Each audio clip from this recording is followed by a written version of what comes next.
sudah langsung dapat ketemu sama Caimin, langsung diminta itu Mas Anies nggak merasa bahwa aduh Caimin nggak bahaya tak?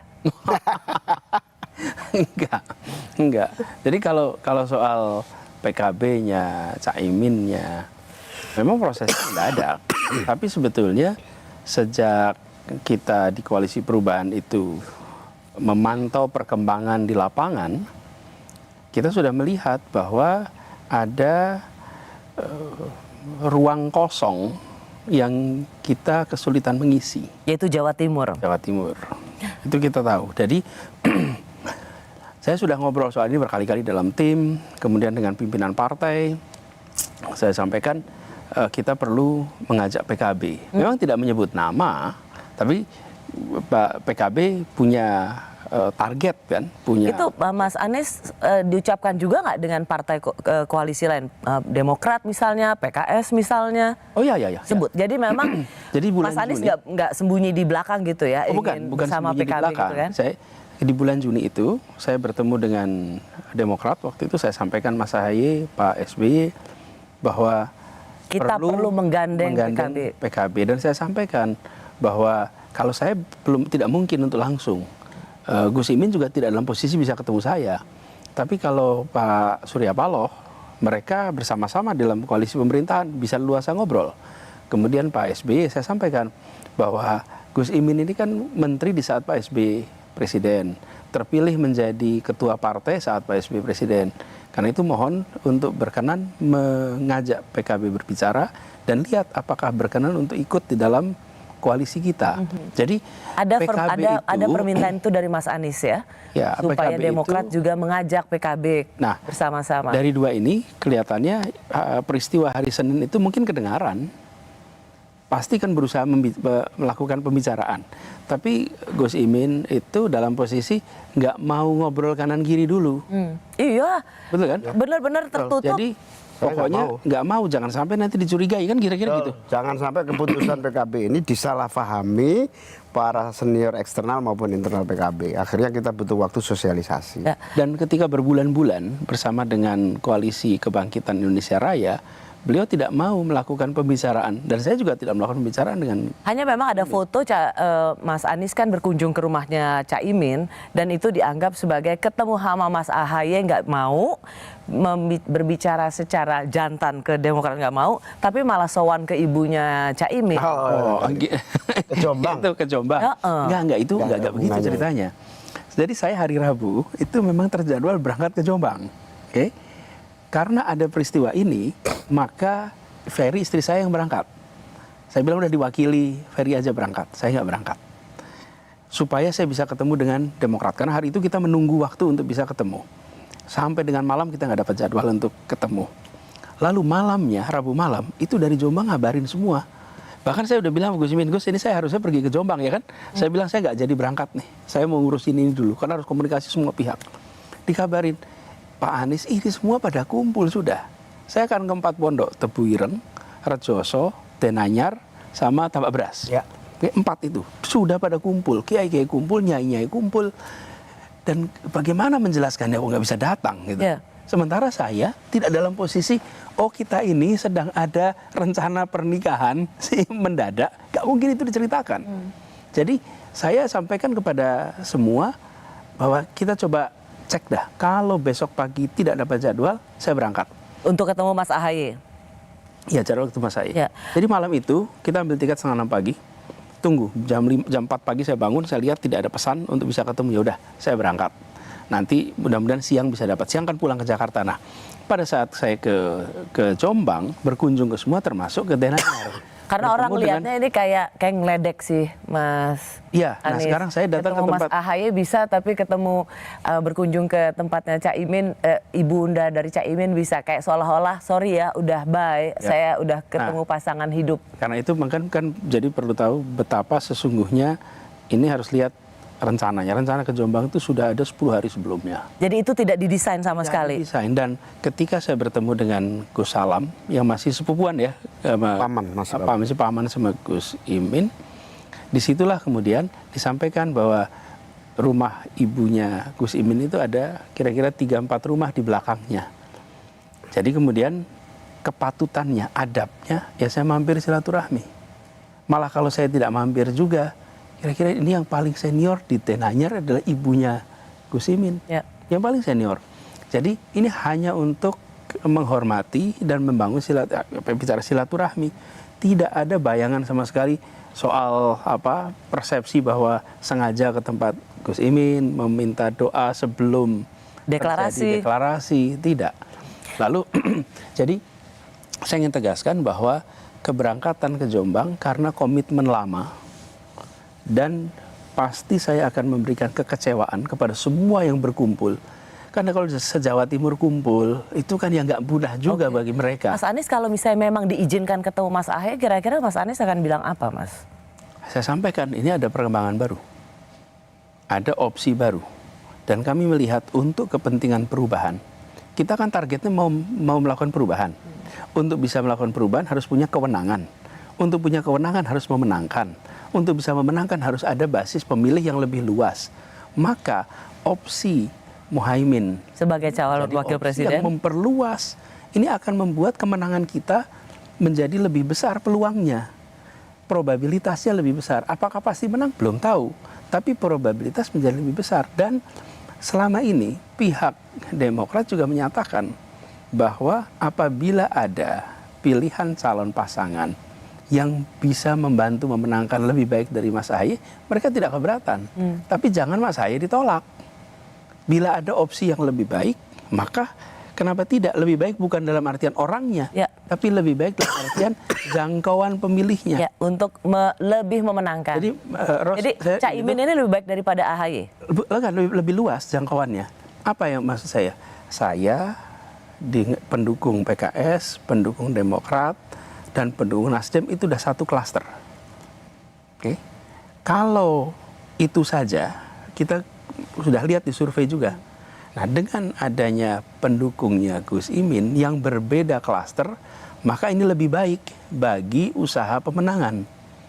Lebih baik. Ya. Dan itu bisa disampaikan secara objektif. Memang proses ini cepat, tapi jauh sebelum proses cepat ini ada yang namanya informasi, komunikasi, dialektika terjadi. Teman-teman Nasdem di DPR, Wakil Ketua Umum Nasdem ketika haji, terus berusaha mendekati saya. Berusaha mengajak kita ngobrol. Saya bilang, saya nggak bisa ngomong banyak karena saya sudah di koalisi bersama Pak Prabowo. Waktu haji ketemu. Jadi niatnya emang Cak Imin tuh setia ya, niatnya? Bukan niat setia, kita komit lah dengan apa yang sudah kita pilih gitu kan. Jangan kemudian saya dituduh main di belakang panggung atau selingkuh gitulah.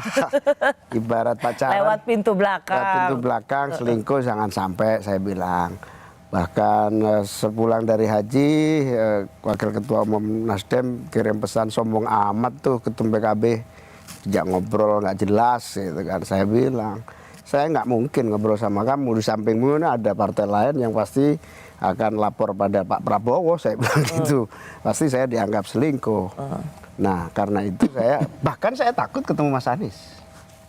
Takut. Kenapa takut, Mas? Ya selingkuh, orang selingkuh kan harus sembunyi. Kalau ketahuan dicerai saya sama pacar saya. Daripada dicerai mending saya nggak selingkuh. Nah, tapi proses ini panjang.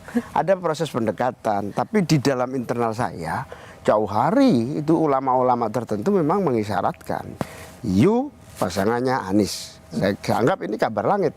Kiai Khalil As'ad. Oh, dari awal. Jadi bukan pasangannya harus Pak Prabowo. Nah, Kiai Khalil As'ad tahun 2021 manggil saya, jauh di situ Bondo sana. Kiai Khalil As'ad ini anak putra dari pendiri NU. Beliau bilang, pasanganmu Muhaimin adalah Anies Baswedan. Ini kabar yang sudah saya tangkap dari langit. Saya kan, itu langit, buminya bahaya bro. Saya bilang gitu. Saya cerna, saya sudah sudah merintis koalisi sesama partai pemerintah. Nah, sudah saya cerna, saya tidak berani terima, saya juga tidak berani tolak. Siapa berani menolak seorang Kiai Khalil? terus kemudian menjadi renungan, tapi semua kiai juga macam-macam variasi pandangannya. Lalu di tengah-tengah haji saya dipanggil seorang kiai dari Jawa Tengah menyatakan, percaya sama saya, pasanganmu itu Anies. Ini sudah hasil istikharah saya. Saya juga merenungkan aja, sehingga saya ketemu Mas Anies itu sudah dituntun dari beberapa tahapan spiritual yang tidak ngawur gitu ya. Oke, berarti selama ini dengan Pak Prabowo nggak dituntun secara spiritual ya? Iya, saya tidak tahu, tapi bahwa dengan Mas Anies ini kelihatannya baru dan cepat, tapi kayaknya langsung prosesnya panjang. Dan di sisi lain di tempat kita, kalau tadi Gus Imin cerita hari Senin sudah terjadi perbedaan ya di dalam koalisinya, di sini juga mencapai puncaknya perbedaan. Dan Mas Anies mengatakan itu sebenarnya nggak ada hubungannya sama sekali ya? Ya kan independen. Ya. Ini Nah itu bilang kalau kebetulan, memang betul kebetulan, mau diapain gitu. Memang kebetulan terjadi puncaknya pada hari Selasa. Selasa siang itu Pak Surya Paloh didatangi oleh Pak Sudirman ada pertemuan membawa pesan dari saya bahwa sudah tidak bisa lagi pesan konkretnya gini, kamu boleh pacaran tapi jodoh tetap di tangan Tuhan. Kalau kamu punya pacar, rawat yang baik daripada diambil orang. Itu kira-kira itu teori. Kirain kamu boleh koalisi, tapi pasangannya ditentuin sama Pak Surya Paloh. Tapi kira-kira jalan, ini banyak jalan Tuhannya ya Mas Anies? Banyak jalan Tuhannya. Saya kenal sama Mas Anies panjang, lama, tapi saya juga tidak punya jalan yang rasional untuk bersama. Jadi aku tapi tahu, tiba-tiba jalannya konkret. Ini penting sih ya. Semua pada bilang, ini Pak Jokowi, hebat Pak Jokowi. Ini sebenarnya Caimin ini di waktu awal disuruh ke Pak Prabowo, disuruh oleh Pak Jokowi. Tapi disuruh sama Mas Anies, ini juga disuruh Pak Jokowi. Enggak ya sama sekali ya? Ini tidak didesain. Ini sama-sama butuh, saya sama Pak Prabowo sama-sama butuh. Pak Prabowo nggak cukup untuk maju, saya nggak cukup untuk maju. Pak Prabowo mau jadi capres, saya mau jadi cawapres. Nampaknya tidak sampai tuntas. Tiba-tiba Mas Anies sama Bang Surya butuh cawapres, saya seperintah partai ya sudah jalan. Dan ini menurut saya takdir yang saya kira the best ya, takdir baik yang mungkin saya sejak awal jatuh cinta sama gagasan-gagasan. Bener. Waktu itu bilangnya jatuh cintanya sama Pak Prabowo. Gagasan-gagasan sekarang sama Mas Anies. Emang politisi banget. Bukan. Gagasan Mas Anies. Kemarin puji-puji Pak Prabowo. Sekarang puji-puji Mas Anies. Dari awal saya termasuk senang gagasan Mas Anies, tapi belum jodoh. Dan buat kita juga, Eros, ini kan membayangkan ketika ngobrol dengan Gus Imin, bicara soal apa yang nanti mudah-mudahan kita bisa kerjakan sama-sama. Bayangkan, Ros, kita dalam posisi koalisinya nggak bisa berlayar nih. Yeah. Kemudian 3-4 jam kemudian ada jalan keluar yang nggak terduga.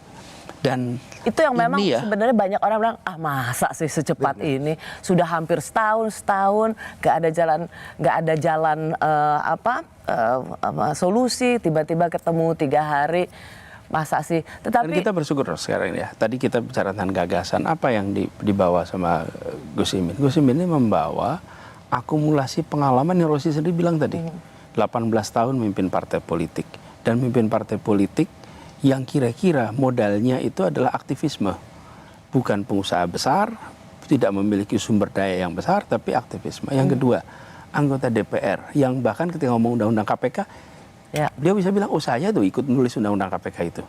Kemudian yang ketiga, wakil ketua DPR, wakil ketua MPR. Jadi kami membayangkan bahwa ada unsur saling mengisi yang dulunya nggak terkira bisa terjadi.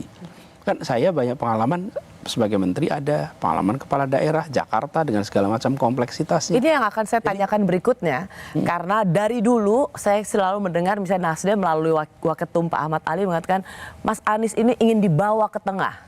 Dibawa ke tengah, ada nama Hovifah, ada nama Yeni Wahid, dan kemudian nama berakhir dengan seorang Muhaimin Iskandar. Apakah perpaduan ini memang ingin menengahkan yang sangat kanan? Kami kembali sesaat lagi.